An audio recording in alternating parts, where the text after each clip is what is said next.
All right. Thanks for listening while we take that short break here at revolutionslips.com. And yeah, we're going to get back to your host.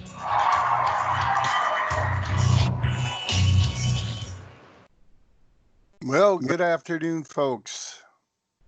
How is everyone? This is Dare to Think Out Loud.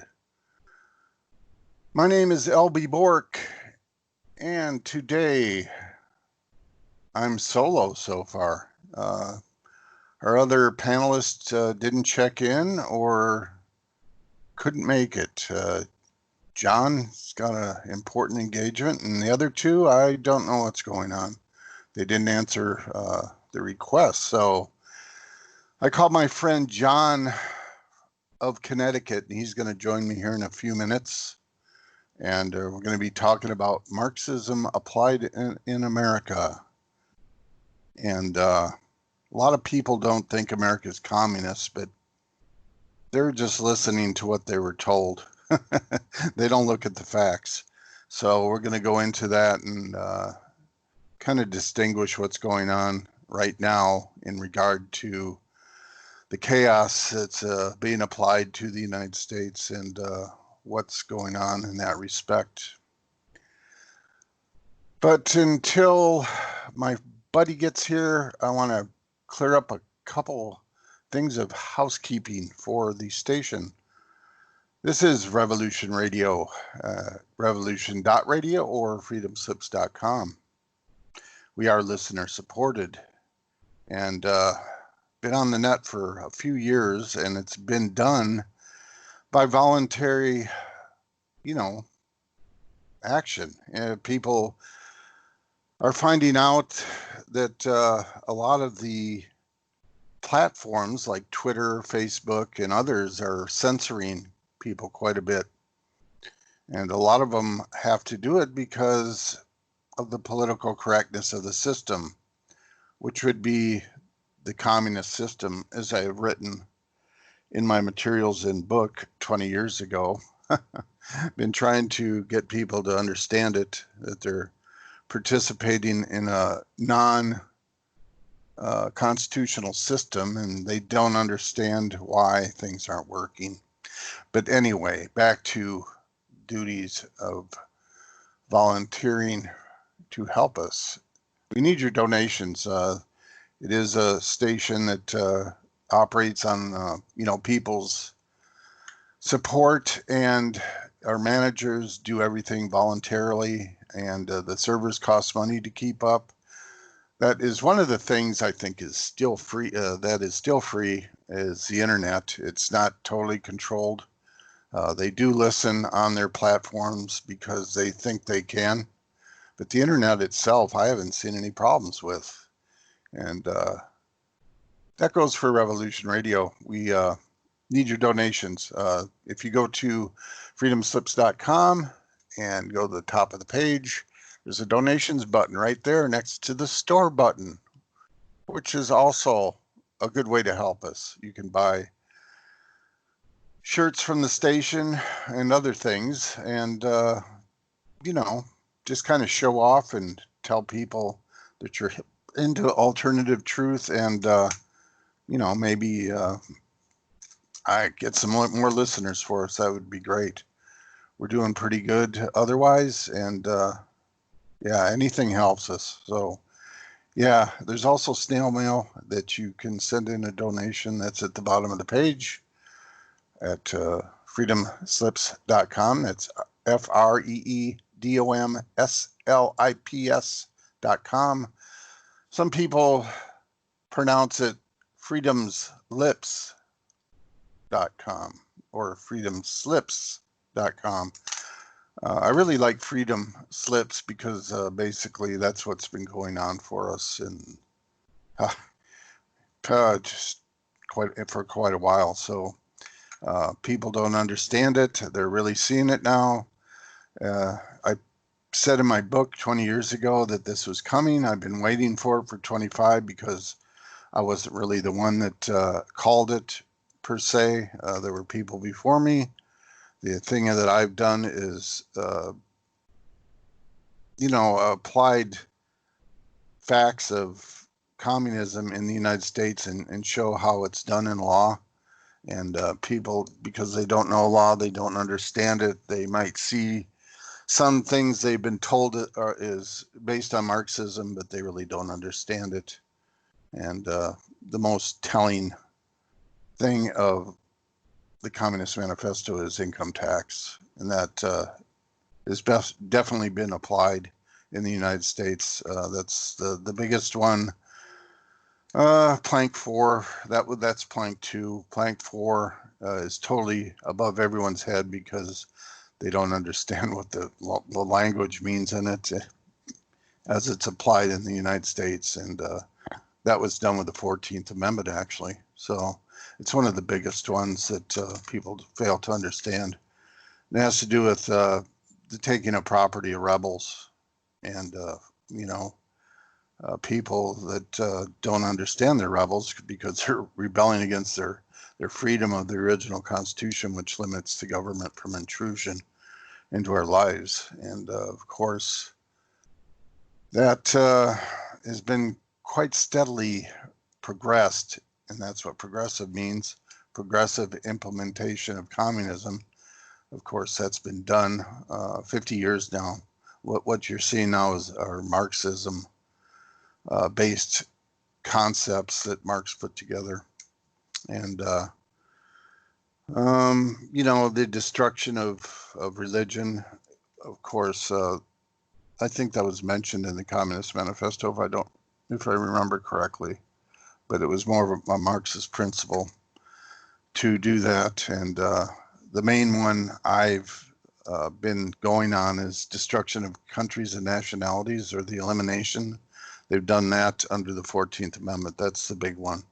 And that's what people need to be concentrating on, how they had their nationality stolen from their state, and they've applied this United States nationality, which is, totally based on communism. And people don't understand that socialism is just a tool to centralize control over people's lives. And there's a lot of definitions out there that are just skewed or whatever. I look at it as disinformation based on certain principles, or what the people that put the system together want to hide, and they're hiding quite a bit of it. They've hidden it through deception, lies, and people's ignorance of law. And that's how they've gotten away with what they've gotten away with for the last 150 years. And as people know, they're not taught in school law, and that's how people are controlled. And basically, people are born free, and the Constitution is a document that what I've determined manages evil, or allows evil people to flourish. And, that's grounded in a document I put together called Your Marxism. And I'm just going to read that because it's only a one-pager, and it's getting quite a few shares the last couple months. It's gone up. There were few, and now it's getting traction. The problem is, because of our message, we were kicked off Twitter and Facebook. And, you can't say certain things on there, like I mentioned a few minutes ago. The problem with using other people's platforms, most of them are controlled by the people that are controlling things. They're either operatives or towing the line based on political correctness, as they used to call it. Now they call it social justice. And they have a bunch of warriors out there making sure people aren't, saying the wrong things, so they can meld everyone together and control them under, the final communist system, which is going to be world communism. As people know, there's world government that's going to be put in place. There's a few people that have been warning about that for years. The United Nations was basically the ground organization for that, and it's going to be kind of accelerated.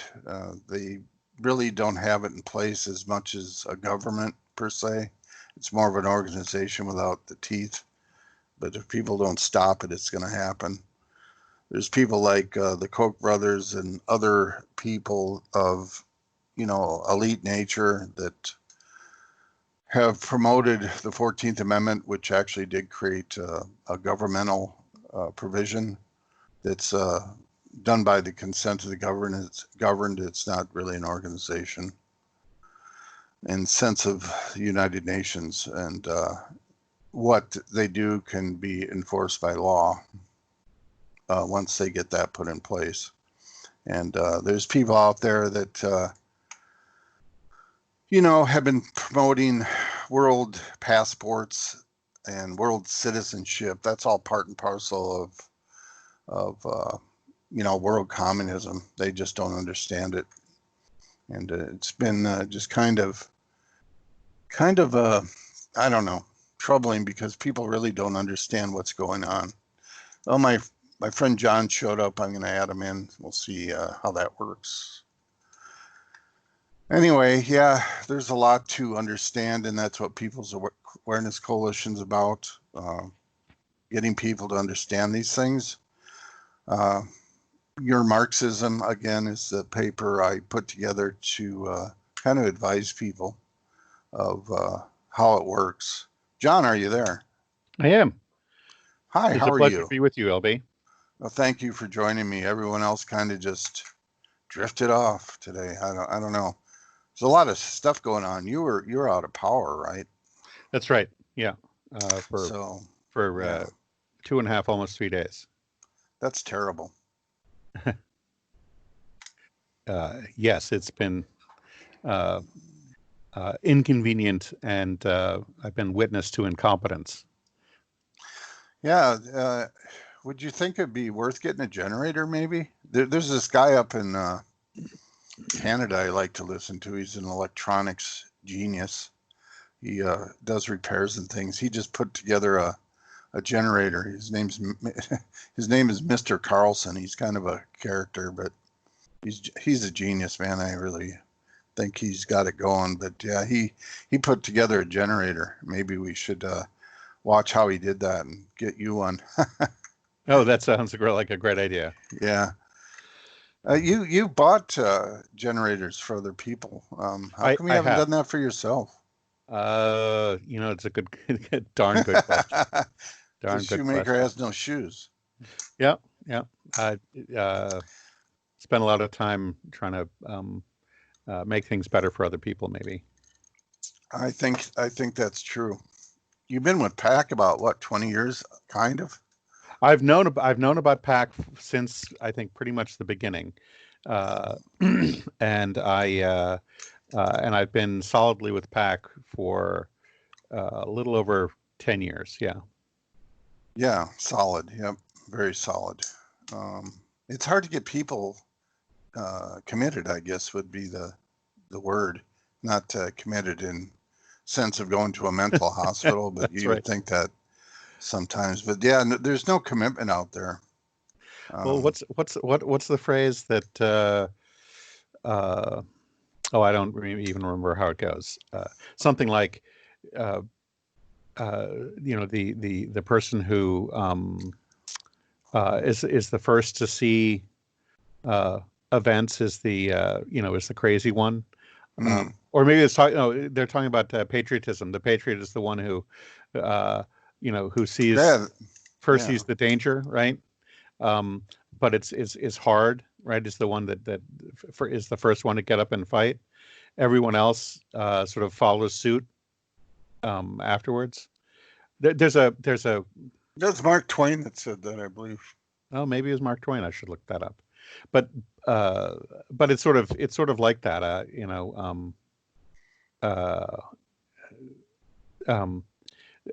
think people see what PAC does, and they don't understand it enough or well enough to sometimes they don't spend enough time to look at it and to digest it properly. So they just say, crazy kooky people. And of course, there are enough people out there who want to discredit anybody with real truth. So it's easy enough to spread the kind of misinformation, disinformation about real truth seekers and truth purveyors. Like That's true. That's what I've noticed. A lot of people will listen to someone else based on something stupid they say, even, they don't do the research. Right. And even people on the station said my work is theory. It's not theory. No, it's actually yeah, I do have theories, but my work is solid. No, it's in practice. It's in practice. Yeah, I don't get it. People won't practice it though because they love their Marxism. Yeah, and that's why when you came in, I was going to read that paper that I put together a couple of years ago, based on how this whole thing's working. The New World Order. Mm-hmm. I have that Mark Twain quote here. I want to say it because you said it good, but I'll do it. I verbatim botched it completely. Yeah, I botch everything, man. I can't even speak most days. Anyway, in the beginning of a change, the patriot is a scarce man, and brave, and hated, and scorned. When his cause succeeds, the timid join him, for then it costs nothing to be a patriot. There you go. That's exactly right. Yeah, I've been scorned quite a bit by people. They don't like to know they're socialist. Well, it's sort of they don't like to know that they're supporting socialism, and are therefore guilty by association. Yes. And it's a shame. My other favorite, by the way, my other favorite quote by Mark Twain is,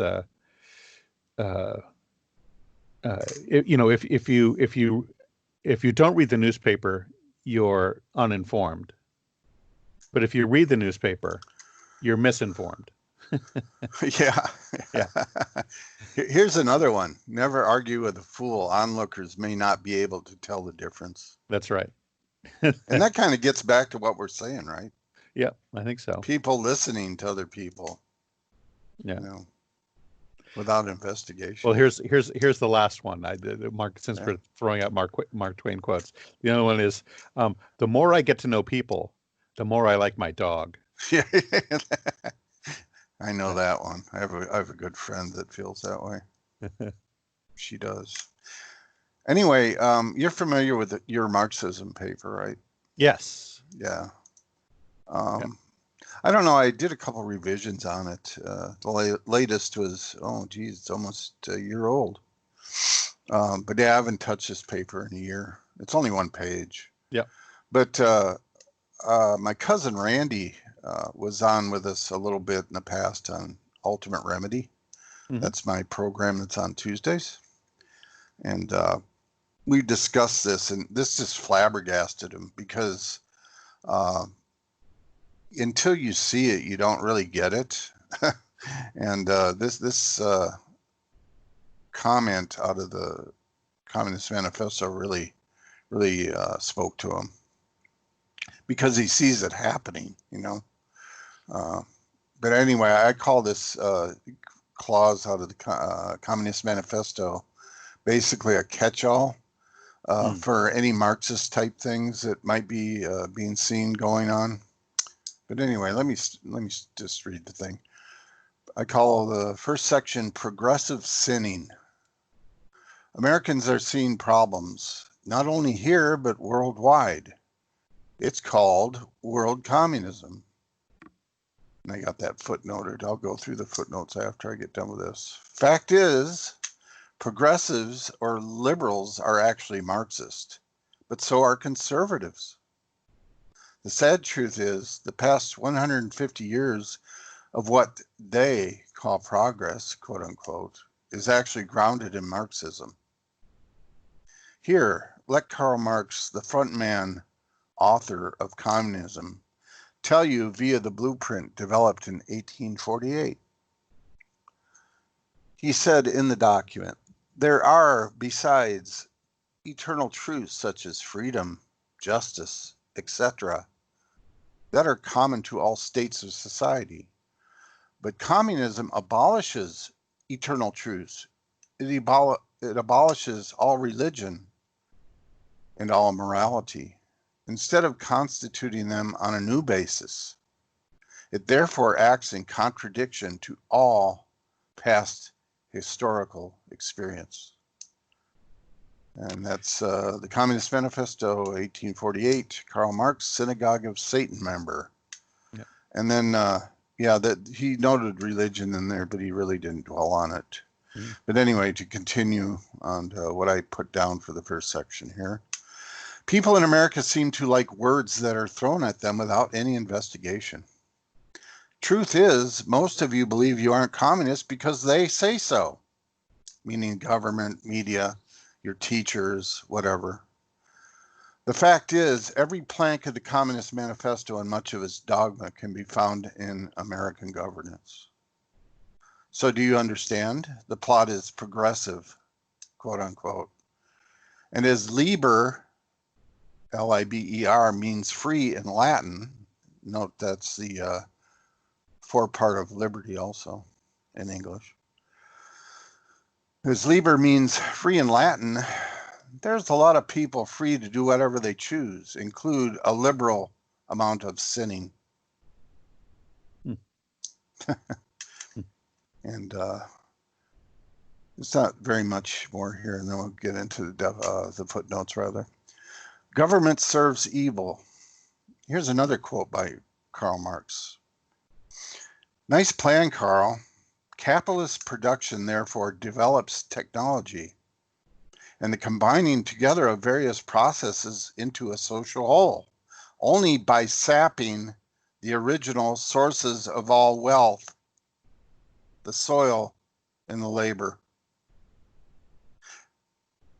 To add here or comment, isn't it funny that all the planks of the Communist Manifesto are applied and this is what's going on? Yeah. It's kind of weird. Just anyway. That noted, people do not understand that the rulers of evil are in place to govern even evil people. Rulers of Evil is a book Tupper Saucy put together. And it has to do with the Jesuit order and the Catholic Church. To aid capitalism, the Constitution and its 14th Amendment serves evil people via its communism. Knowing ignorance breeds fear, if one would practice intelligence, he would see that the war on terrorism is just a tactic to generate fear to maintain control. Alas, the closed-minded will never be free. Yep. PAC is looking for honorable people of God to move PAC's position forward out of Marxism. So I guess in summary, that's why we're not doing well. Based on what's in this short paper and maybe some of those Mark Twain quotes, because he saw it. Yeah. And anyway, do you want to say anything before I read some of these footnotes? Well, yeah, no, I think that the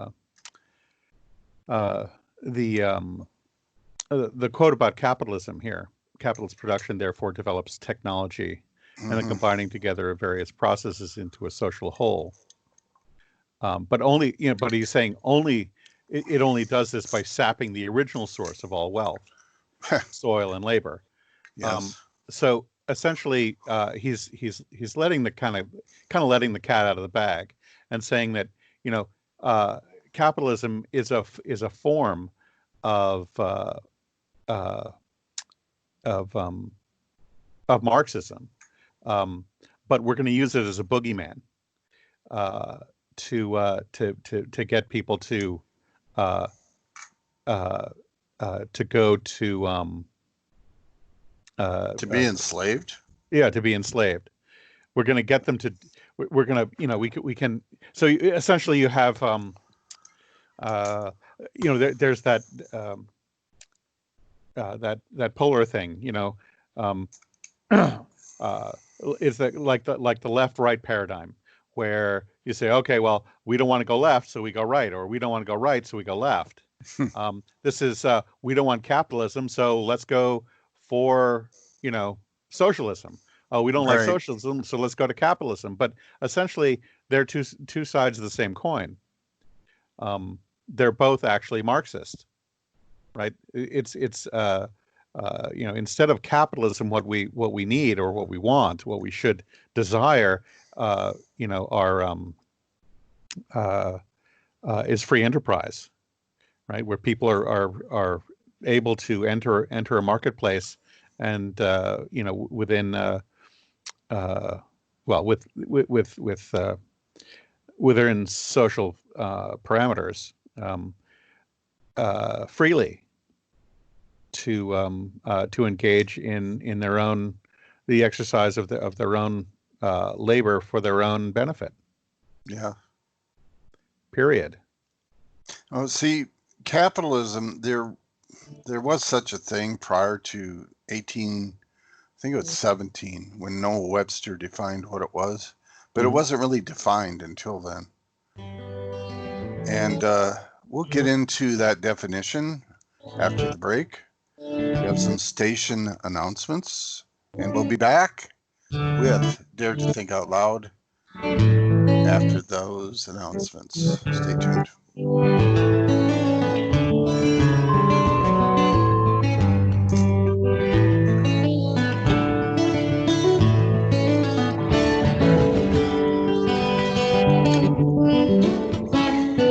Listen to Revolution Radio at freedomslips.com, and we'll be right back after this message.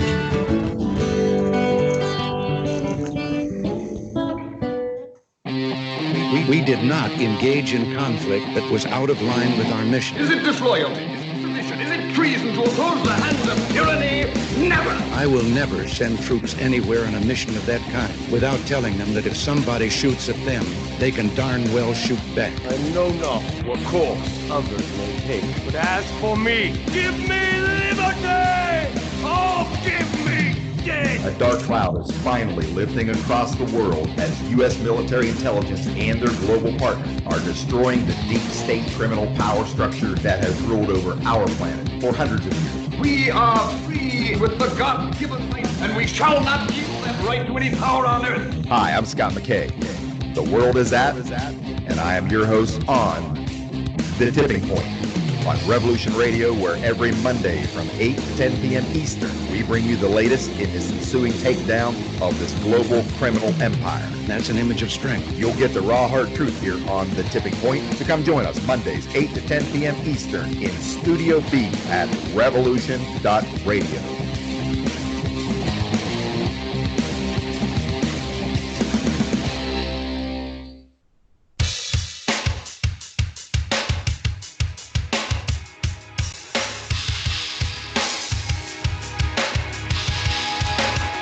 Enter into a world unseen on Raven Star's Witching Hour.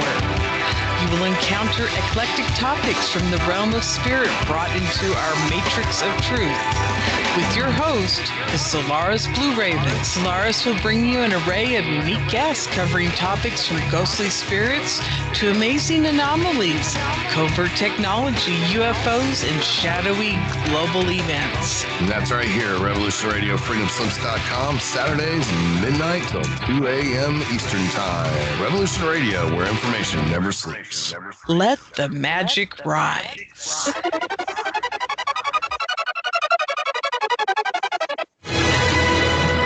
I want to thank everybody for listening to Revolution Radio at freedomslips.com, the one place where information never sleeps. Revolution Radio.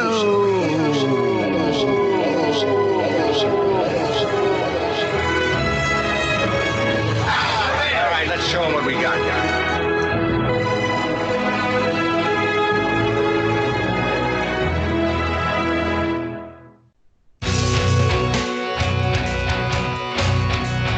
All right, thanks for listening while we took that short break here at Revolution Radio, freedomslips.com. And yeah, we're going to get back to your host.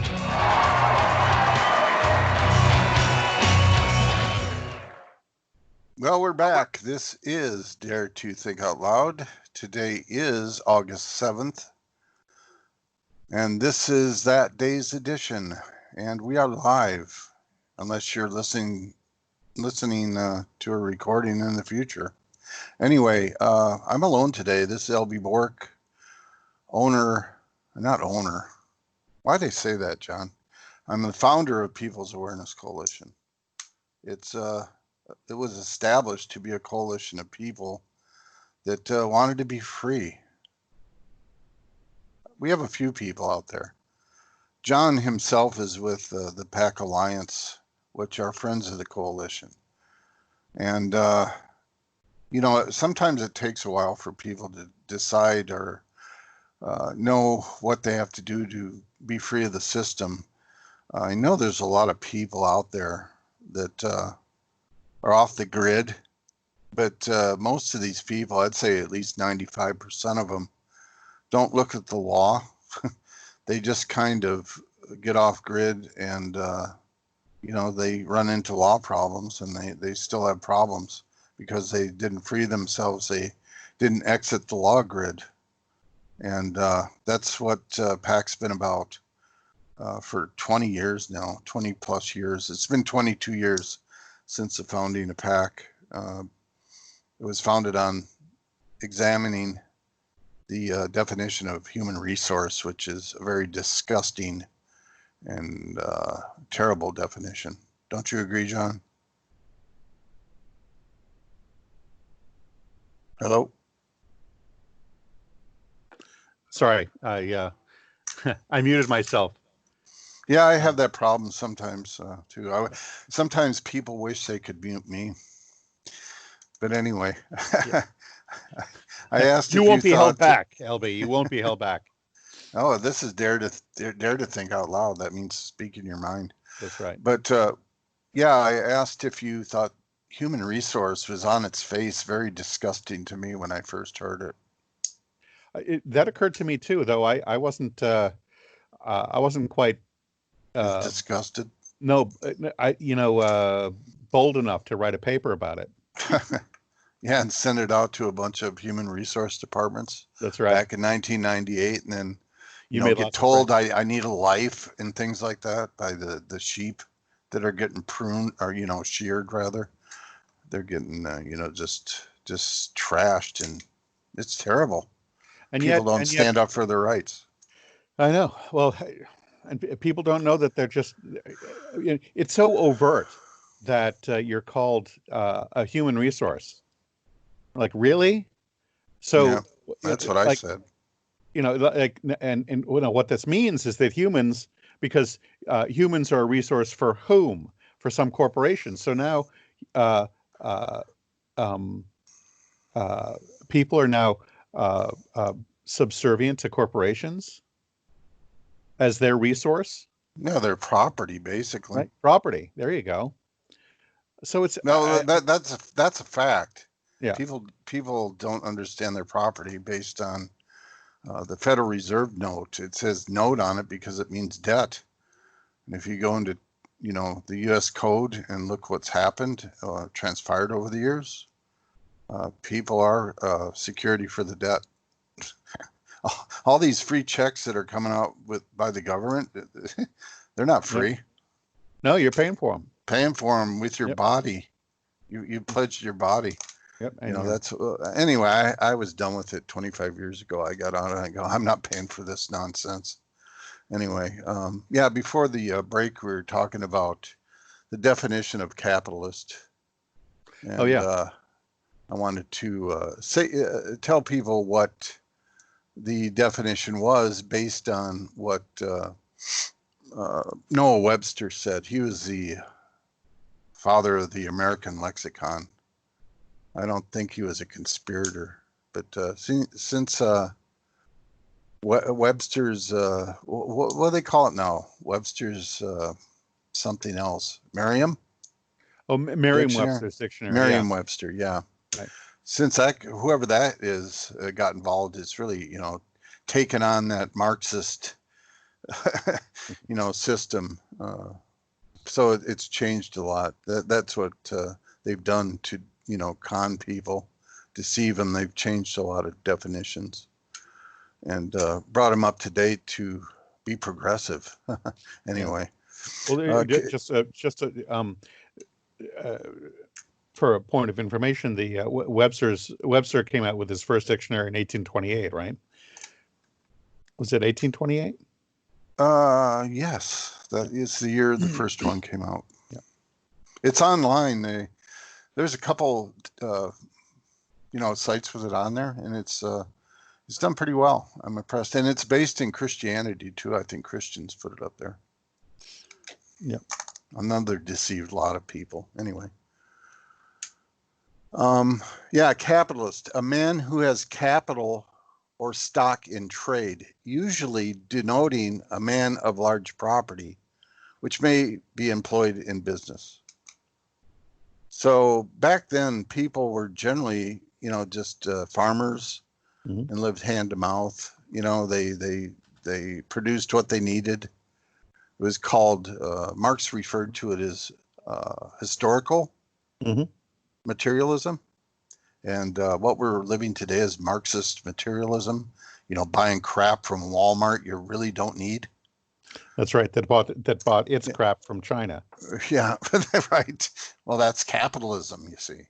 Yeah, right. So, people have mixed this up with free enterprise. And because your natural born property is the only thing you have as a man or woman, the capitalists had to steal that from you somehow because they weren't making money off it, especially if you had a nice farm with your family or your community like the Amish do. Those people don't do much good for capitalism. They don't serve the capitalists too well, But so my point is, you don't have to be a capitalist to start a business. You can go out and be one of those guys on the street and go up to someone's car and say, wash your window. He's not a capitalist. He's got no capital. All he's got is his natural labor that he produces. That's right. Well, so and a sponge. And a sponge or a bucket. Yeah. A bucket maybe. So, or a squirt bottle. But it gets complicated to a point, but I guess the main point is that most business people, even a small business or enterprise put together by someone, is going to have to use the capitalist, be it a bank or whatever, to do his business instead of working hard and getting his own capital together and starting his business. He's got to engage the capitalist, and that's what America's built on. Do you see that, John? I do. It's pretty much a no-brainer, right? Well, it's in the same way that they keep law from people, so that so the bar exchange, the bar system can the bar association. The bar association can have its monopoly on seeking justice for people. Yeah, that's I call it the silent army in my book. Yeah, that's the main association or a group of conspirators, clowns, creeps, thieves that have allowed this system to flourish. Yeah, it's of course, my book goes into some of these things. But this is the same sort of thing. It's it's an educational principle. So the only education that one receives is the Marxist education, which makes people only teaches people about the Marxist system, so it makes them dependent on that Marxist system. Right. It's so sad actually to see these teenagers, who are preparing themselves for college, and they have their proud parents, and they graduate from high school and they have no skill to survive on their own. Right. They don't know what a mortgage is. They don't know how it works. They don't realize that it's a literally a death pledge. Like, they don't understand that how property ownership works. They don't understand how to balance their own checkbook. I mean, it's kind of unbelievable. They don't understand contract. They can't get along with the world. I mean, gone are the days even of home economics, right? And we can touch on that as a subject, micro subject, like economics. Sorry, like capitalism. People's economics have been stolen from them, as you know, and I think people think that home economics is a kind of trite, term, but in fact, it's actually the closest thing that there is to actual real economics, which is, or at least the foundation of it, which is how a family makes its living and and lives its life, right? What you produce versus what you consume, and there it is. Now that's been extrapolated upward, but only to the point where the economy, right, in capital letters, is designed to extract the value of the family economy for the capitalist. Period. Yeah, and that's why I say this government was put together to aid capitalism and just screw everyone else. Yeah, Webster defined economy. There was 9 of them. The first one is just what you described. Number 1, primarily the management, regulation, and government of a family or the concerns of a household. And the last one is system. Number 9, I'm not going to go through all of them. Number 9 is system or of management, generally regulation and disposition of the affairs of a state or nation or of any department of government. Right. There you go. And communism is government producing the economy. It doesn't come naturally from the household. So that, in a nutshell, is communism. Right. This government is communist. Right. And it's become that way since the mid-1850s when, the communists infiltrated the United States. They tried it over in Europe and they were kicked out of there. They were actually, there was Karl Marx and some were actually charged with sedition. So they came over here and got it put in slickly in place. Isn't that nice that Americans are that gullible and stupid? That's right. Anyway, it's worked well for the as long as you tell them they're free. Oh, yeah, that's it. Right? You tell them they're free. Yeah, you guys are free. Yeah. Oh, I'm free. Excellent. Free to be ignorant. Right. So it's a Liber. You're free to be ignorant.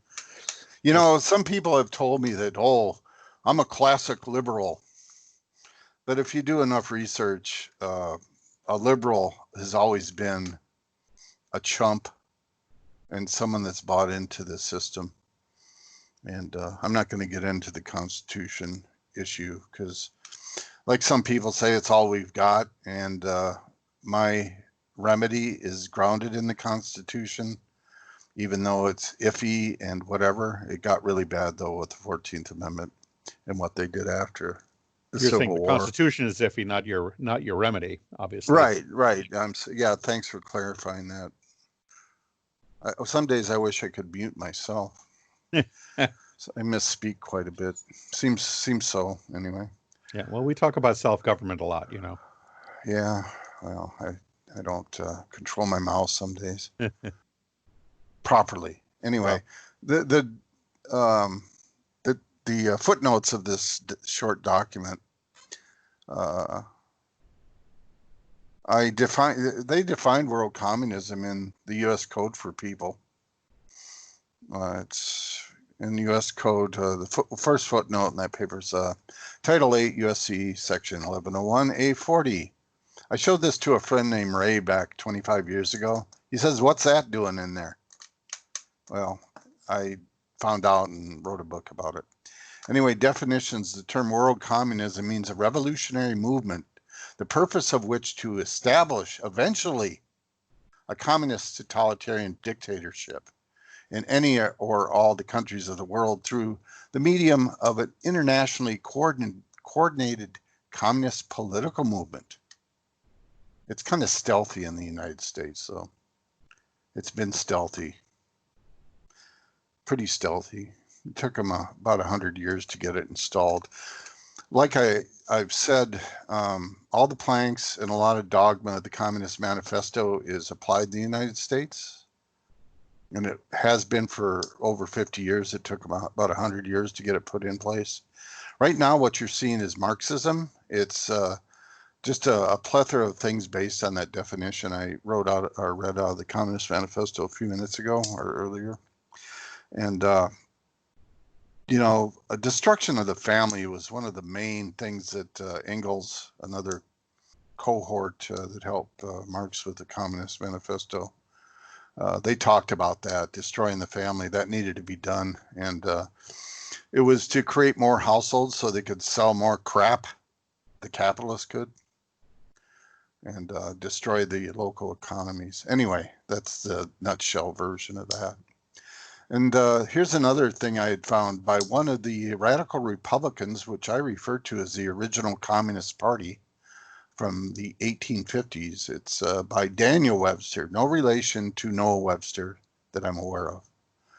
A sobering message from someone privy to the plan. He goes, "I apprehend no danger to our country from a foreign foe.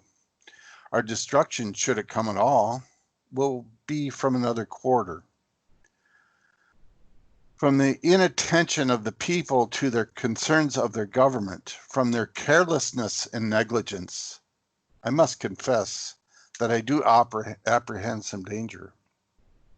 I fear that they may place too implicit a confidence in their public servants and fail to properly scrutinize their conduct, that in this way they may be made the dupes of designing men and become the instruments of their own undoing.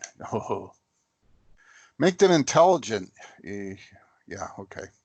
And they will be vigilant. Give them the means of detecting the wrong, and they will apply the remedy."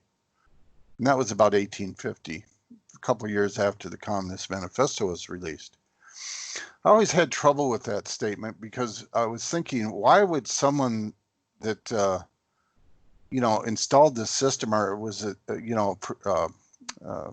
instrumental in putting it in place tell people or say something like this? It's the same thing as I don't know. They're basically telling people what they're doing. And recently, it hit me because I've said the shadow government and that controls the United States, which is the old world order technically, and we won't get into the details of that today. But the old world order is controlling things, and it's the old money that came over to the United States and installed this system originally.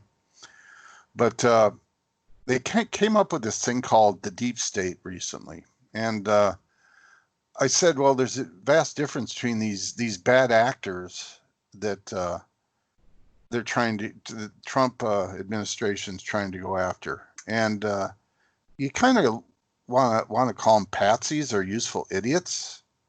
So it made sense. Webster's statements made sense. It's like they're trying to protect the New World Order and the actors and blame it on useful idiots they've put out there, like these Democrats, they're useful idiots right now. They've been trained to be stupid, and they sure are being stupid lately.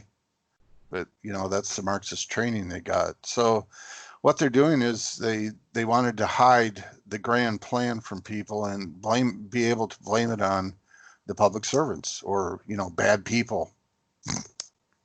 So basically, Webster wasn't doing us any favors here. He wished the American people well. I guess it didn't work because they put too implicit of confidence in their public servants and loved the socialism that they were offered. So I guess that didn't work, but at least you can say he warned Americans 150 years ago of what was coming, right? Right, John? Did you mute again? Anyway. Sorry, I did. I coughed. I had to mute myself. I was on my soapbox or whatever you want to call it. Anyway, footnote 3, plank 2. Well, before you go on, because I'll forget it. I just I've thought about this thing called the deep state myself. Okay. And I've been,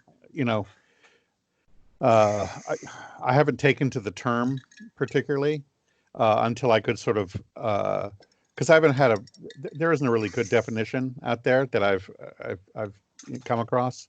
So I made up my own, which is essentially starts with the definition of state. You have to understand what the state is. The state is a people, right, who are unified by a culture of customs and habits, right, or customs and usages, right, and exercise their collective sovereignty through a government. So that's that's what a state is. A state is a people. United States is the union of 50 peoples as it is today. Right. So then, but when a people cannot, when they lack that unity, of a common culture, then they can't act in a unified way.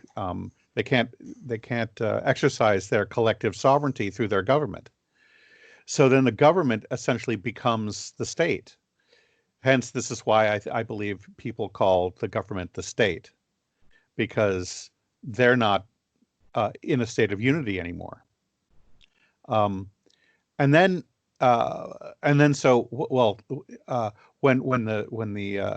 the government of a state is taken over by a foreign power, that would be, to me, a deep state, a state behind the government that is not the people, right? That's acting through the government or using the government for its own purposes, regardless of the people themselves. I suppose it could be the shadow government or operators for that, but I deemed them useful idiots because the communists, Russian communists, admitted that there were quite a few useful idiots to get their communist model put in years ago. Mm-hmm. So I look at deep state as more idiots of the shadow government, based on letting them do things that are progressive in nature, or Marxist, or opposing the Constitution, which that's how they've gotten away with what they've gotten away with for the last 150 years. Right. They call it a living constitution, or what else can be assigned to that. The 14th Amendment opened a whole new can of worms in regards to being able to destroy the Constitution, like Henry Kissinger said years ago. He said the illegal we do right away, the unconstitutional takes a little longer. Yeah. Yeah, so the 14th Amendment, of course, was done by directive of the Civil War, which the last paragraph in the Communist Manifesto says they'll do it by killing people if they have to. But most of what they do today is deception and lies and whatever. Okay, I was going to read number 3 footnote, plank 2, Karl Marx's Communist Manifesto, income tax, the most prevalent plank used to steal Americans' labor. I said, for the whole story and remedy to the woes of America faces, see the Red Amendment by myself, L.B. Bork, and you can find that on the internet. Oh, you got a typo there. That's weird. Okay, Anyway, footnote 4, after years of observation, the founder of PAC, me, L.B. Bork, has noted that most Americans are very proud of practicing the 7 deadly sins, being lust, gluttony, greed, sloth, wrath, envy, and pride. And you can run into most Americans and they fill all those. Free love was done in the 60s through Marxism, and people don't understand how bad things have gotten in that respect. Anyway, we have a break. I'll finish off the last couple footnotes after the break. This is Dare to Think Out Loud. We'll be back after these few messages.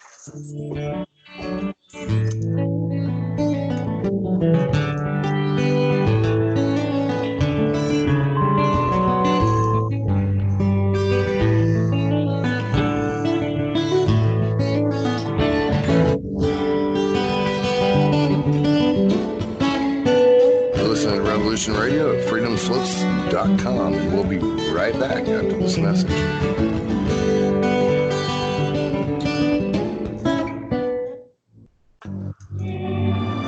I will defend myself against their tyranny. Number 3 is my radio broadcast. I'm squarely in front of the public all the time, and they all know what's going on. Well, we are opposed around the world by a monolithic and ruthless conspiracy that relies primarily on expanding its sphere of influence. Hello, my name is John Wayne, and I do a broadcast here at freedomslips.com, revolution.radio, called The Unequivocal Truth, DEFCON 1. Freedom and fear are at war. And folks, I assure you, we are in Defense Condition 1, as we journey perilously through this paradigm that we currently reside in. And I ask that you join me every Saturday, 8 to 10 p.m. Eastern Standard Time for The Unequivocal Truth, DEFCON 1. We shall never surrender.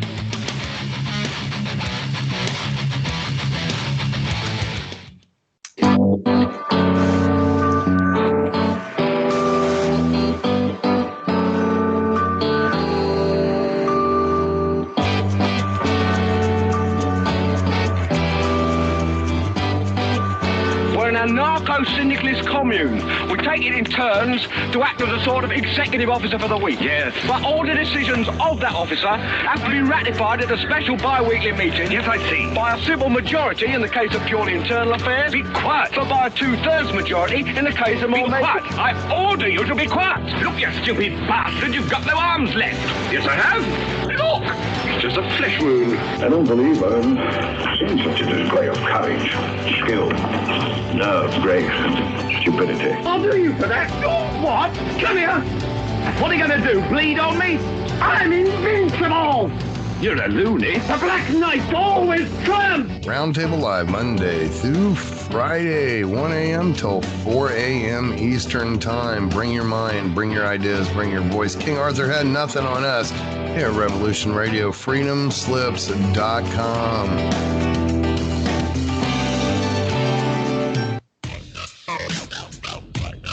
Thank you for listening to Revolution Radio at freedomslips.com, the #1 listener-supported radio station on the internet.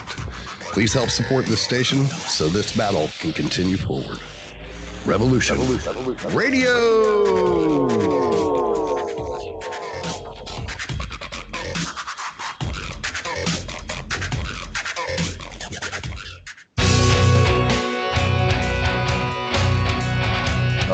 Thanks for listening while we took that short break here at Revolution Radio, freedomslips.com. And yeah, we're going to get back to your host.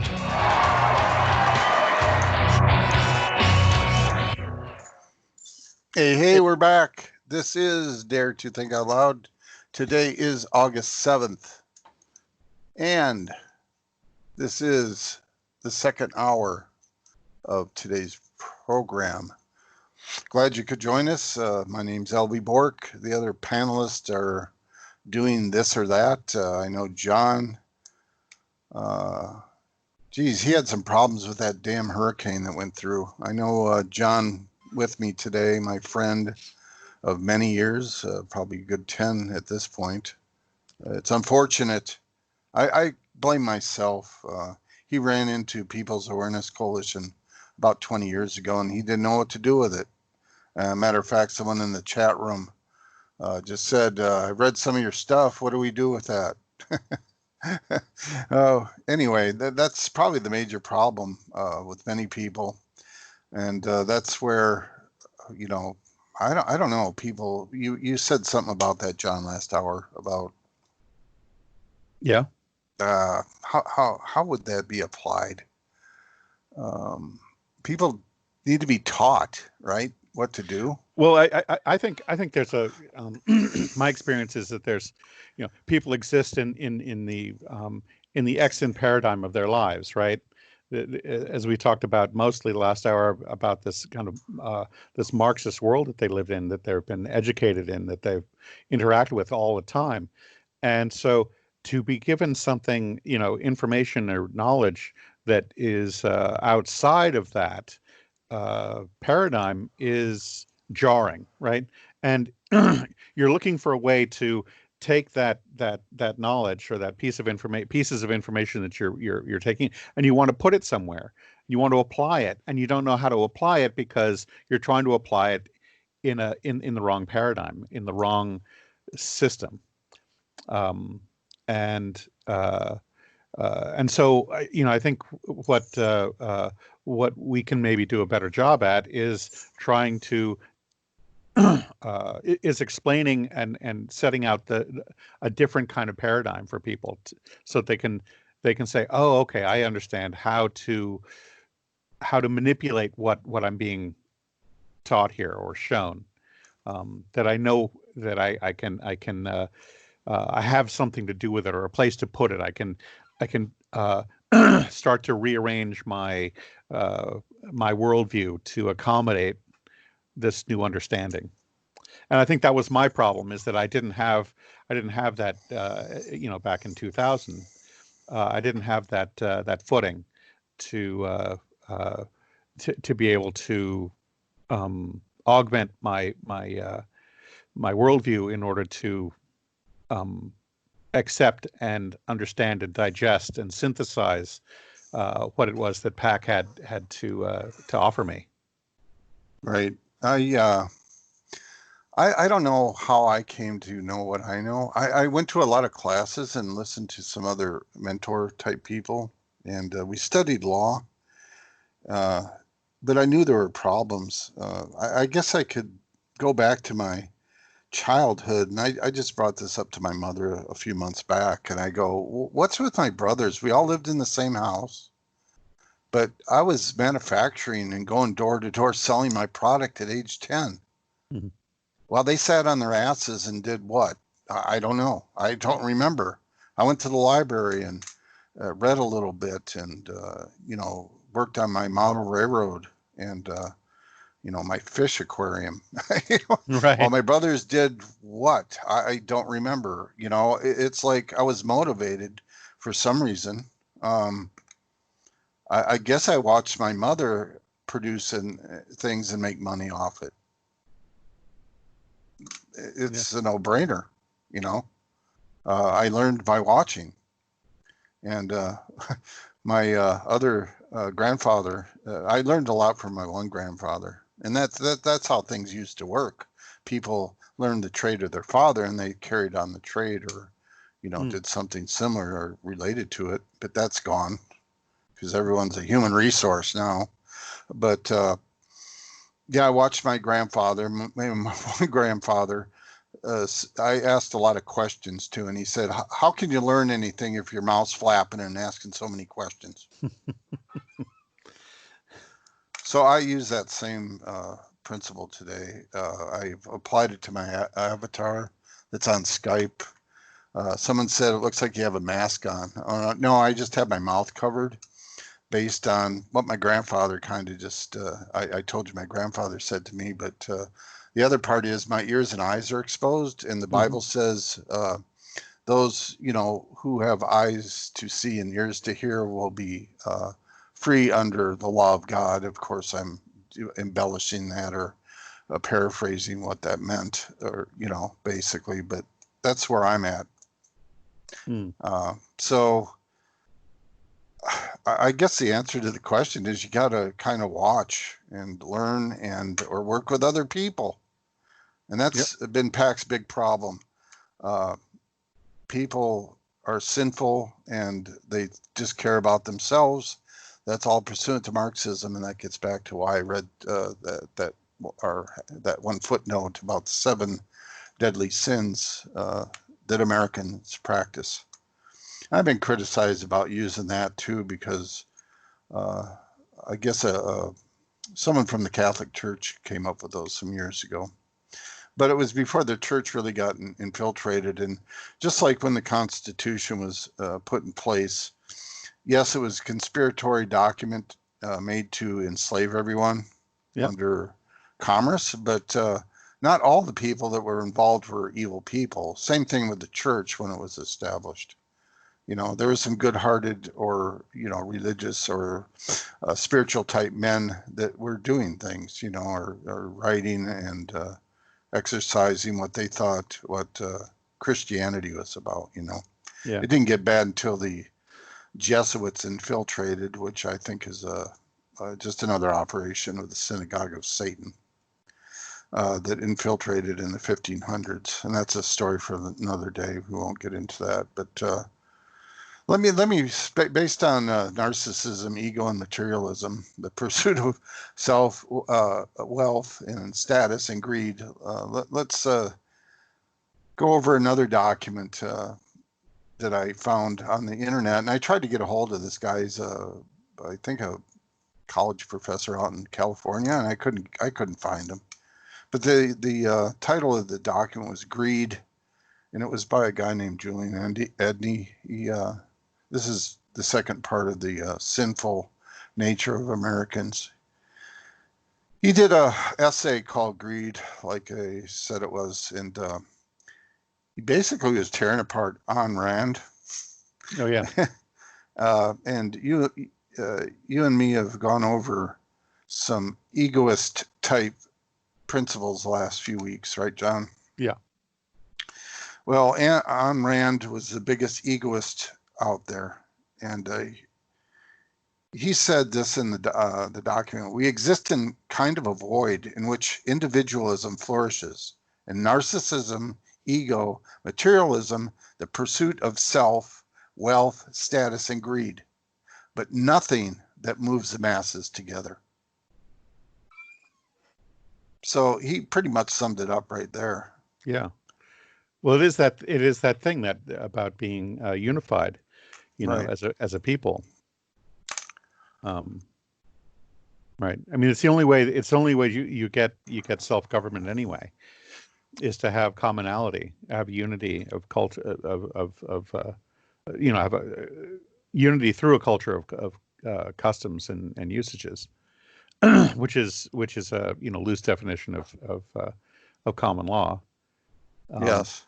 These things that people have in common, the way that they live their lives, the way that they the kind of work that they do, their rituals, the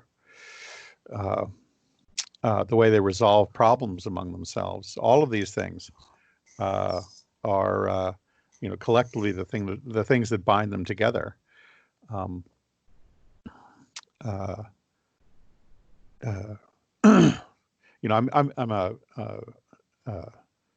an architect by training, and I I've thought a lot about things like thought a lot about the built environment and how it's been completely destroyed, or it has destroyed. First, it destroyed the natural environment, and then it came along and destroyed its own environment. So you look at urban renewal, for example. I used to think that urban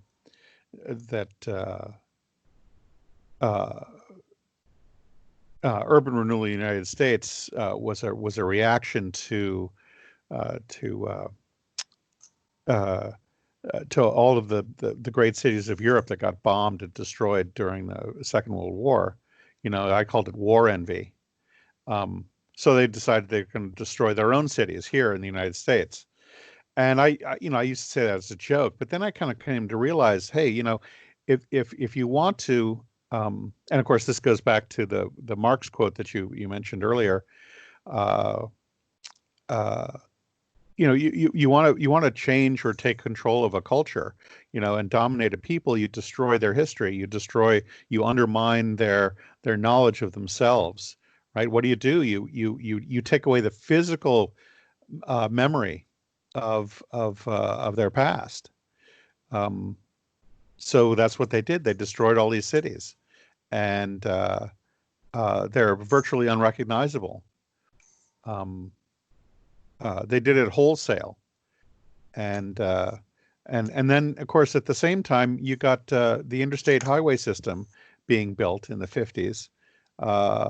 If you want to again destroy and undermine the culture of a people, just introduce new people, right? With different culture, with different cultures and habits, customs and habits. And what's the easiest way to do that is to get them to move around, right? Make it really easy, and of course you can profit off it at the same time. Yeah. Well, Marx said the working men have no country. That means they go where they need to work.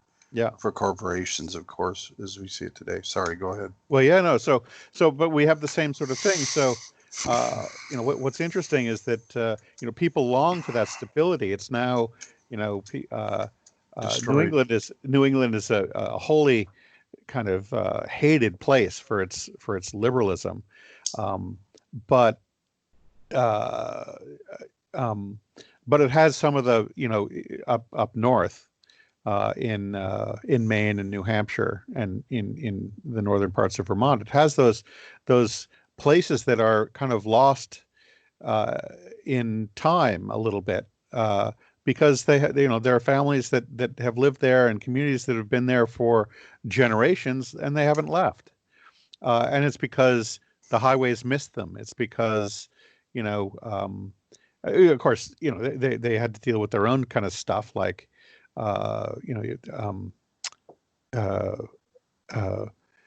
Large forestry companies came in and bought, immense chunks of land and, deforested and continued to deforest lots of land up there. But and so, what did people do? Well, they farmed, they worked construction, and they and they work for the lumber or paper mills. Which a lot of paper mills have closed. But anyway, the point is that people look at these little towns and things and think, wow, what quaint little places they are, right? With a little store, a country store and a post office, and people know each other and they do stuff together. Well, that's because they're not inundated with foreigners who are saying, no, you really ought to be like this. You ought to do this. You ought to do that, right? You ought to live this way. I've said for years there'd be no generation gap if it wasn't for Marxism or communism. Right. Absolutely. Anyway, that's to go back to the bigger picture. I just saw it as the whole thing as being a big operation, right? That from urban renewal to the interstate highway system. Which diluted the culture of any place you ever wanted to go with every other place, and so that no place had a unique culture, or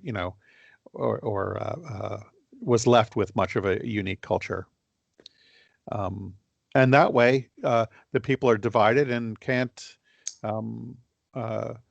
exercise their collective sovereignty. Yeah. Mm-hmm.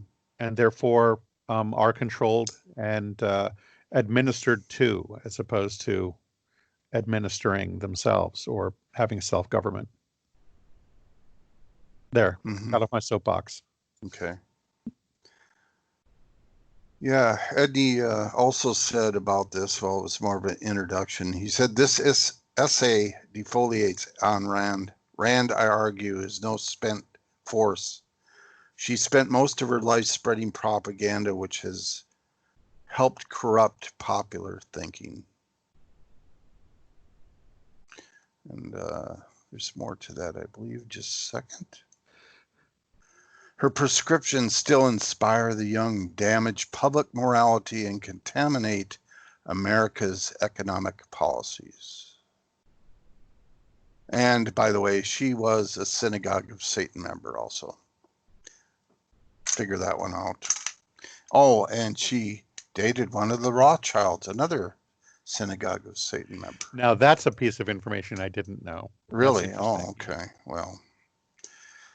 And, well, her first interview was on CBS in 1959, I believe. So there's the media supporting this woman, and that goes without saying for anyone that knows what's going on. Well, another way to go about, undermining the unity of a people and their culture is to foster individualism. Right. Mm-hmm. I mean, what it does is, people conflate individualism of Ayn Rand with the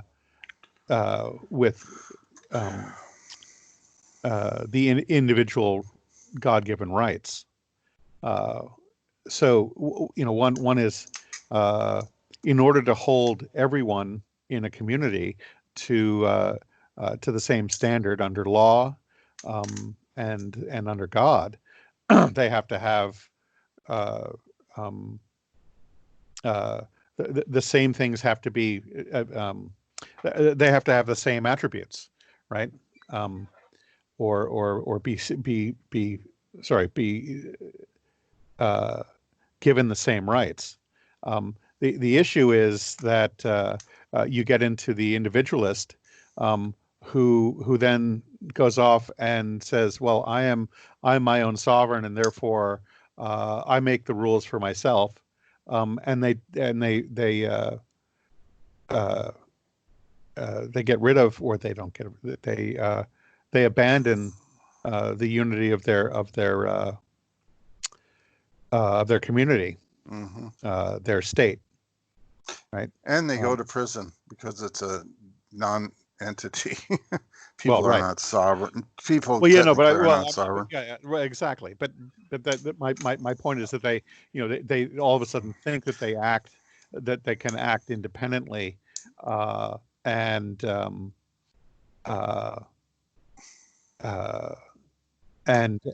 there are no rules. I mean, this is where you move. Ayn Rand has moved to anarchy. Moves people that way. Right. And it's personal anarchy. Yeah, personal, and this is the process that's driving the division and the degradation of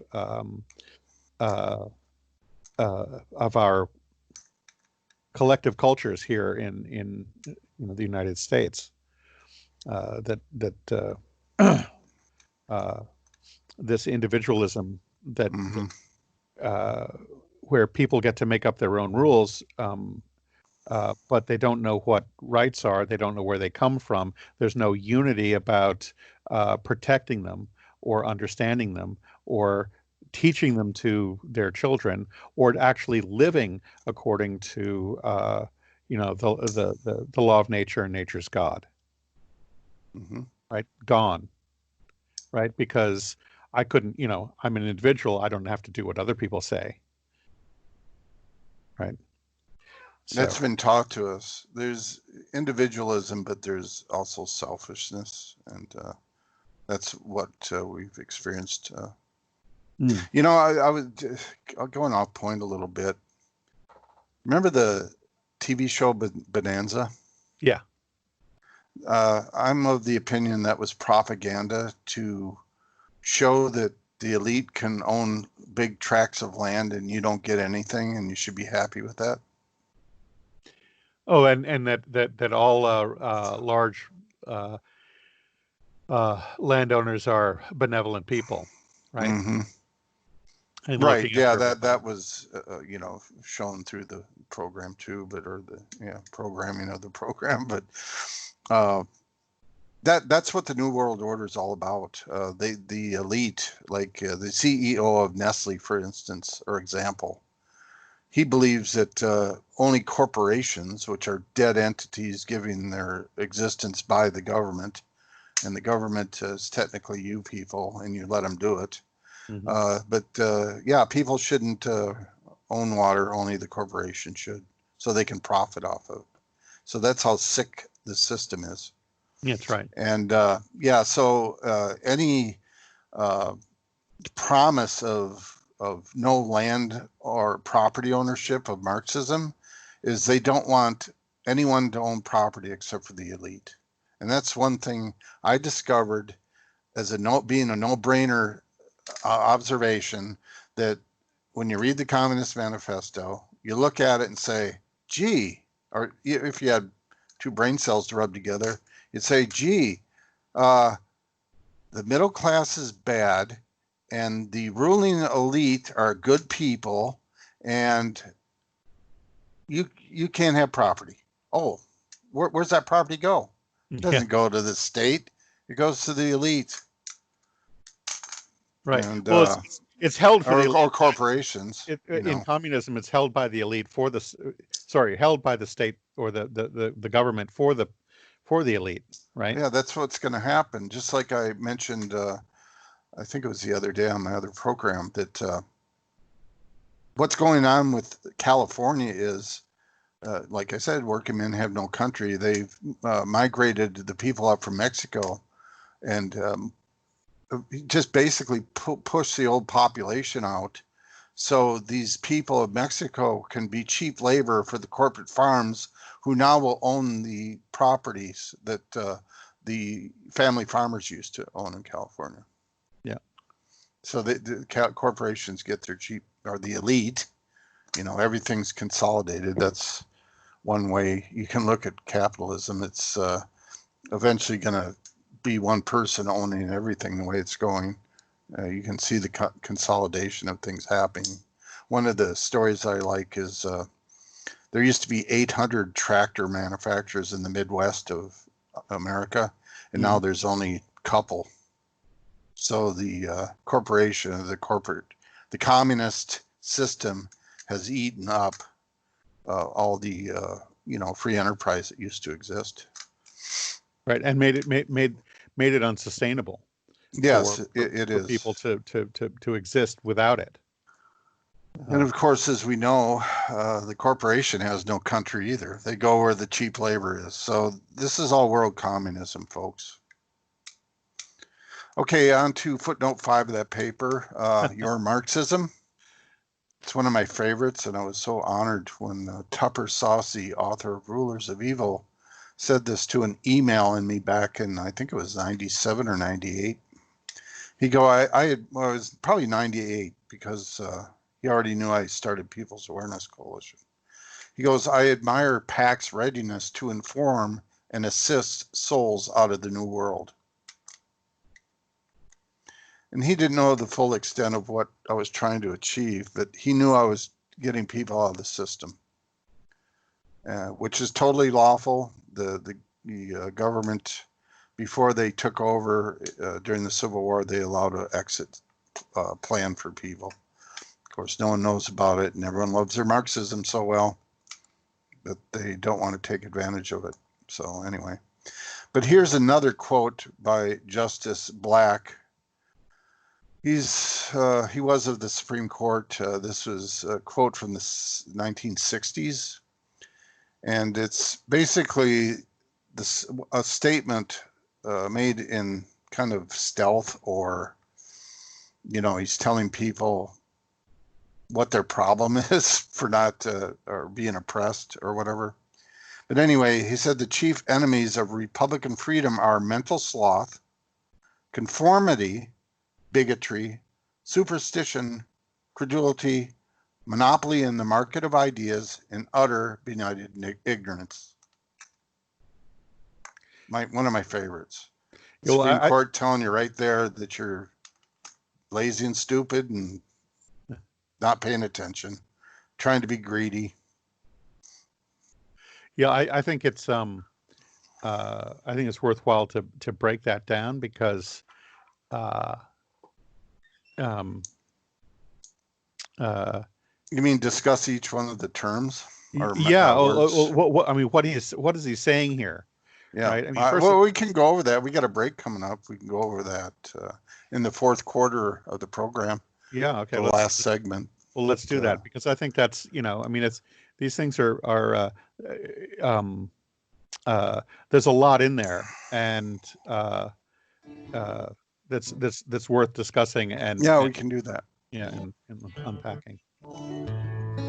This is Dare to Think Out Loud. We'll be back in a few minutes after these station announcements. Thanks for joining us.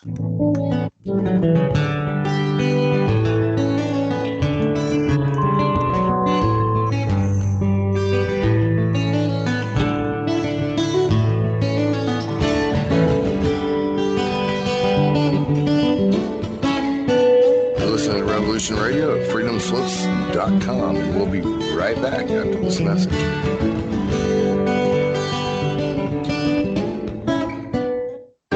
Many years from now, would you be willing to trade all the days from this day to that for one chance, just one chance, to come back here and tell our enemies that they may take our lives, but they'll never take our freedom!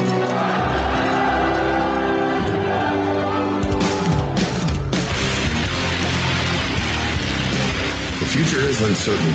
I know this. Death is inevitable. I know this. But one thing is certain. As free men, it is our right to live unencumbered and in peace. And those times are quickly drawing to an end. And in these times, peace is certainly an illusion. And as the chains grow tighter, our ability to slip those chains increase incrementally with every passing moment. Inaction is no longer an option. It's time to raise our voices like a cacophony of thunder and lightning and tell the masters no more. And this is Nighthawk, and I say, for myself, no more. Revolution Radio, freedomslips.com, because the freedom is slipping away.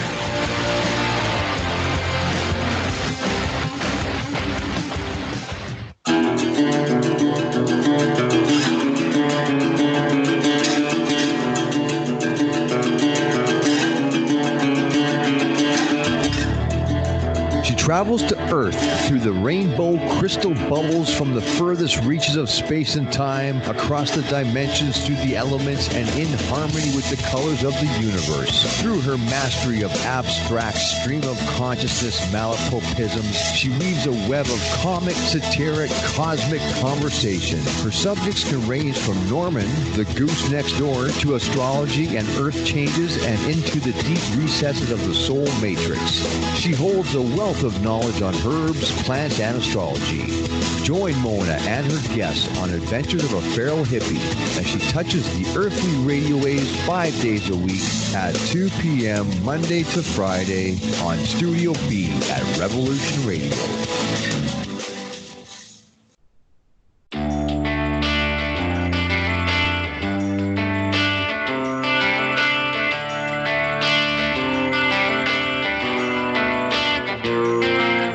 This is Thomas, a.k.a. a Mad Painter. I'd like you to join me Monday nights, 10 p.m. Eastern Standard Time for Open Canvas. Don't forget to bring an open mind. Yes, folks, that's right. Bring an open mind to an open canvas. Again, that is Monday nights, 10 p.m. Eastern. UFOs to government corruption. This is Revolution Radio, freedomslips.com. You don't need to expect us. We're already here.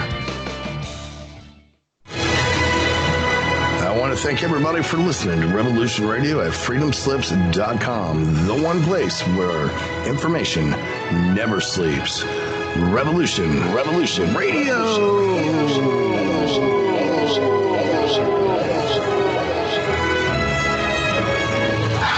All right, let's show them what we got.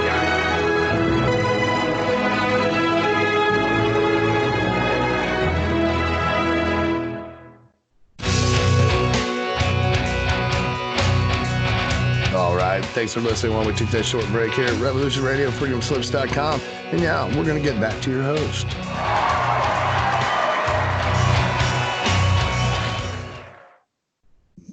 Hey, we're back. This is Dare to Think Out Loud. My name's LB Bork. I guess the host panelist for the day.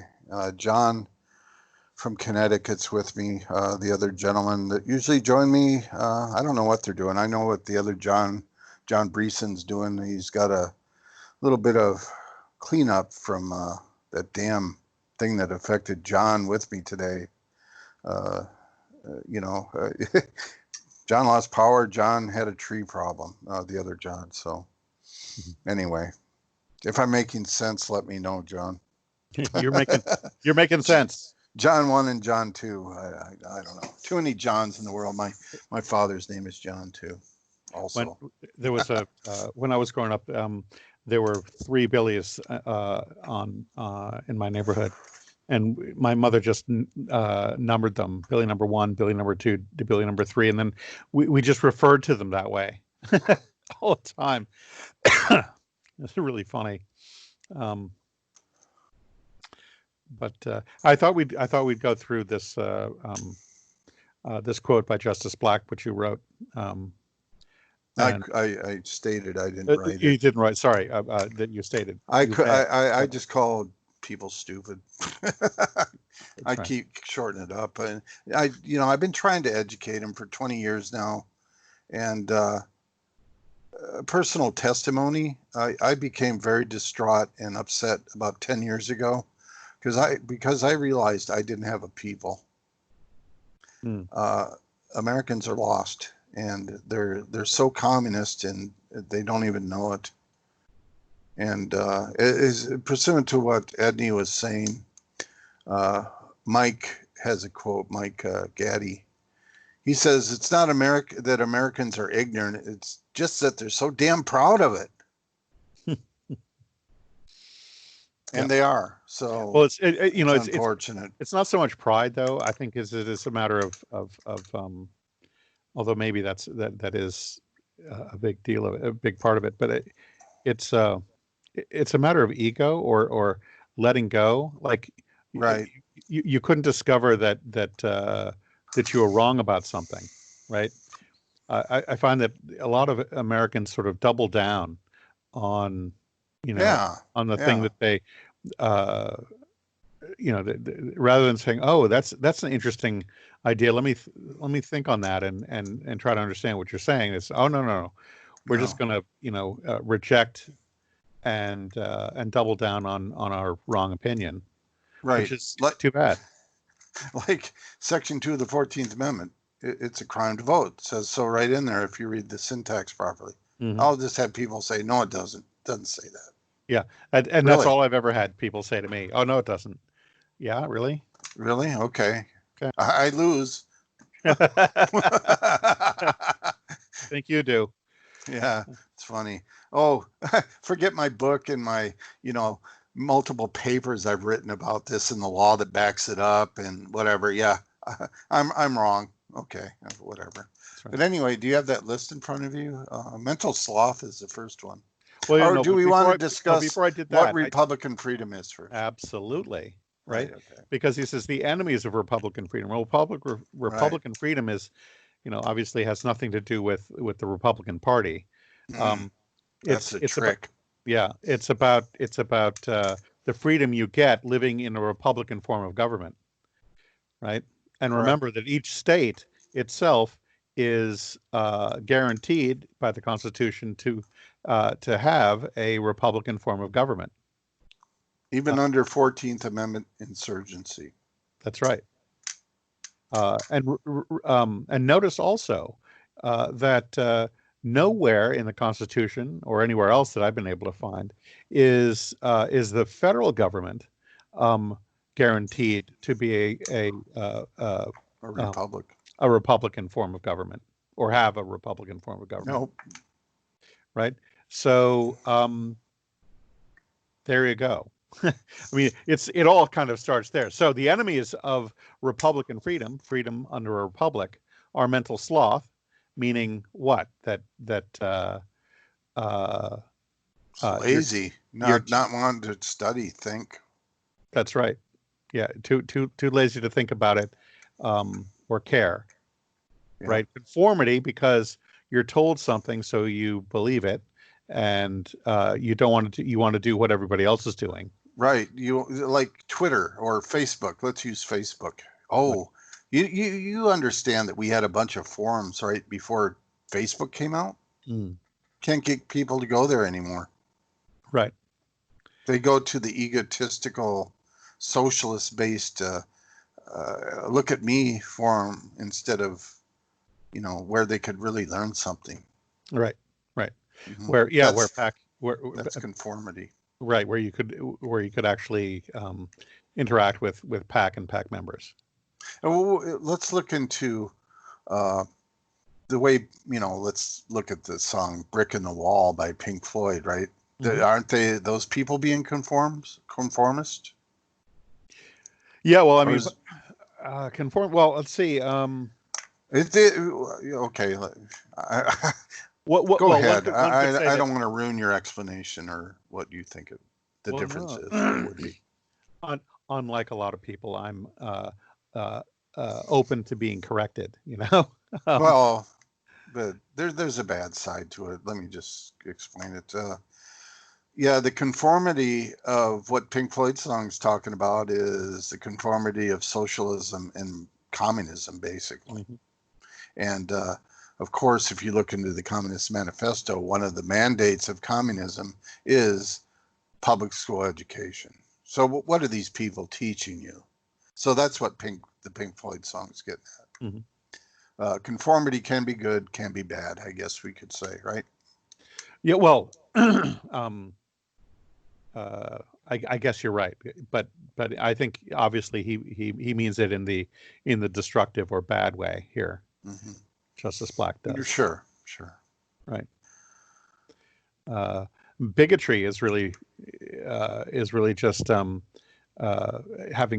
bias against other people's ideas. Yes.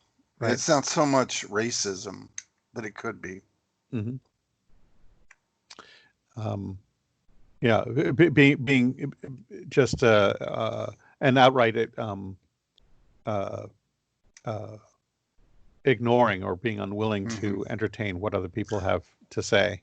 Yeah, it's kind of like these people that run Twitter, for example. They don't want you to say anything that they don't like. Mm. So they're bigots. Yep. They kick me off because they're basically Marxist gatekeepers. Yes, and they do a fabulous job at that too. Oh yeah. Superstition. Mm-hmm. Right. So obviously, superstition is about believing something without necessarily without evidence, mm-hmm. And credulity is really just being able to is believing something or anything too easily. Being gullible. Yeah, being gullible. That's a better word for it. And Americans are very gullible. But they won't believe it's a crime to vote. No, no, not if not even if it's hit, if they're hit over the head with the grammar. Yeah. Well, did you hear that Rutgers University is now saying that grammar itself is racist. So they're not going to teach grammar anymore. Oh, because Whitey came up with it? I guess so. So so there you go. No English grammar at Rutgers University. Pay your tuition with skepticism there. Yeah. Or at your own risk. I'll just say this flat out: people are idiots for going to higher education, let alone grade schools. People should be homeschooling, because they're going to be destroying any and all history, and it's all over the internet too. I watched something on YouTube the other day that just really, yeah. There's going to be no history. The new age, the age of Aquarius, is going to be based on the egoist and Max Steiner, who used to hang out with Karl Marx back in the 1800s. Basically, they had a might makes right attitude, and that's how the United States has operated, at least the last 60 years for sure. Basically, they said if you had the wherewithal, the education, the smarts, the evilness, right? You had the right to do whatever you wanted to someone else. Yeah. So if you have the money for the lawyers to screw someone over, that's okay. I'm an egoist. Right. So that's how America runs. And basically, that's how this system of religion that Marxism is doing away with basically operates. Is they have all these people that think they're God's gift to the world. Or no, wait, they probably don't believe in God. They're the gift to the world. And everyone's going to be in competition against each other. And guess what? Only the smart and the rich and elite win. So that's how that system works. And you've seen it's been working that way. Look how rich Pelosi is. Oh, yeah. Well, I don't mean to pick on her, but I don't like her very much at all. No. So, but yeah, that's Marx's ruling class. He knew that people given power would be corrupt, and they don't have the main rule of Jesus or Christ or Yeshua, as I call him, his Hebrew name. They don't have the rule of treat your neighbor as you would yourself, or love your neighbor as you do yourself. They just, it's all about me and screw everyone else. And that's how this system's works. Anyway, enough monopoly in the market of ideas. You want to go to that one? Well, yeah. So it brings us to the power. What you were just talking about is the corruption of power creates monopoly in the market of ideas. Well, it also deals with patents. Right. People people don't understand that patents are only good in the country of origin or development. And each state's a country, so the United States Constitution covers that under international law, which is international law. Basically, the Constitution is based in, or grounded or founded on international law. And therefore, it's not a nation. It's a confederation. But yeah, people trying to monopolize their work. And, I have mixed feelings about that one. You have the right to your own property, and of course, that could be discussed. But some things should be available to people, and people are trying to, copy or put a copyright on it or a patent. Well, in that same vein, I mean, you can see how many copyrights various factions of the government, the federal government, own. The FDA owns patents on drugs. Why does the FDA own patents on drugs? Why does the FDA own any patents at all? I mean, I just, but it's a fascist communist state. So well, it's exactly right. Our government, right?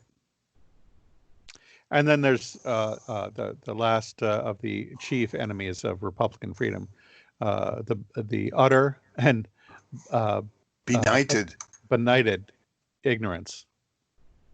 I knight you, an ignorant son of a bitch. Excuse me, I had to say that. Yeah, ain't that America? And that's pretty self-explanatory, obviously, right? Yeah, it is. Just like mental sloth. Right. Yeah. I guess you can be just plain old physically lazy there. He didn't mind about that too much. No, I mean, I think he was talking about mental and physical sloth, because if you're not working for your own freedom, then in that respect, I guess that fits. Yeah. Never fails. Every time we do a program, they have to cut the lawn. My neighbor's doing that here. It's funny. Just think if I could get enough money, Christy Blasey Ford, I like to use her as an example, got near $1 million for lying to Congress about Judge Brett Kavanaugh. Not that he's an angel or anything, but that was a deplorable just circus that she put on. She can get all that money, but just think if I had like 10% of the money that's spent on lawns for PAC to buy property that these Republican freedom ignorers lose because of their ignorance or whatever. We could get a lot done, and But no, the lawn's more important. It's pretty, and I get to look like I own a plantation, like the plantation owners used to own in the South. Yeah. That's what my I always had issue with my parents, and it's an American tradition. They have a formal dining room and a living room that they never use. And I go, what do you think, you're plantation owners or something? They don't, it's being conformist in a sense, instead of being practical. Mm-hmm. Yeah. It's just the decadent American attitude of a lot of people, Well, there was that great show. It was an English show that I saw. I think it was back in the 70s, called The Good Life. I think it was called. And it's this guy who, he's an architect, and he quits his job at the end of the first episode, and he says, I'm going to go and become a survivalist, or I'm going to grow all my food, and so he goes back into his English suburban neighborhood, right, where all the houses look exactly the same, and the last scene is him, in his in a tractor, making furrows in his 8-foot deep front lawn, so he can grow crops. Sounds like Green Acres. Yeah, no, it's better. Because I'm just kidding. Yeah. Oh, Green Acres, by the way, was a way to make fun of the American farmer and show him how stupid he was. And, New York is a better place to live, except today, I guess they've scared everyone away, and now they're begging them to come back. Yeah, well, they all came to Connecticut, so. Oh, did they? Well, lucky you. Yeah, I know. Jeez, that's terrible. But so I looked up. Actually, I just looked up the definition of the word benighted. Mm-hmm. It is overtaken by darkness or night. Mm-hmm. Number 2, existing in a state of intellectual, moral, or social darkness. So benighted ignorance is an ignorance that keeps you in the dark. Mm-hmm. That fits Americans, right? Well, of course, they're not enjoying Republican freedom. Nope. They're enjoying their Marxism. Their Marxism. Well, I think it's worth Marxism. saying, rather than beating up on American citizens, it's worth saying that the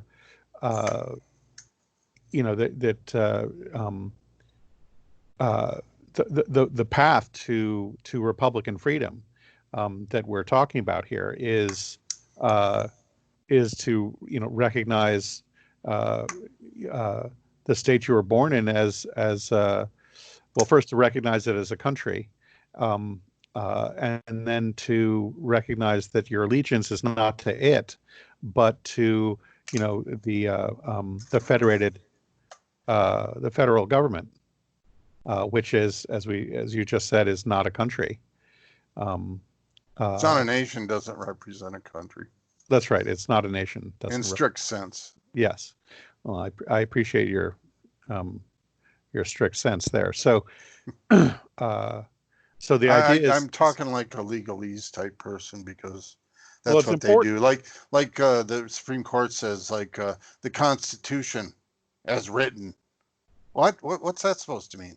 Yeah. Anyway, sorry. Well, no. So I just thought it would be, to kind of end the show to say, by recognizing these truths, and understanding how that's been perverted and what's happening, by having your allegiance to the federal government and not your state, is how your Americans are literally, are jurisdictionally transported out of the common law jurisdiction, the place where they have where the law of nature and nature's God is accessible to them, right? And they're transported literally into a jurisdiction that where they're administered by civil law, and you'll remember that the Roman law didn't believe in it didn't have any room for natural rights. They weren't acknowledged yet. So it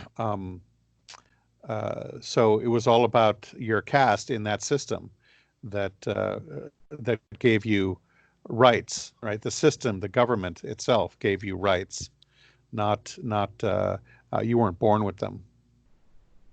Yeah, I got a quote that backs up what you're talking about there. I want to go into it because it's pretty important.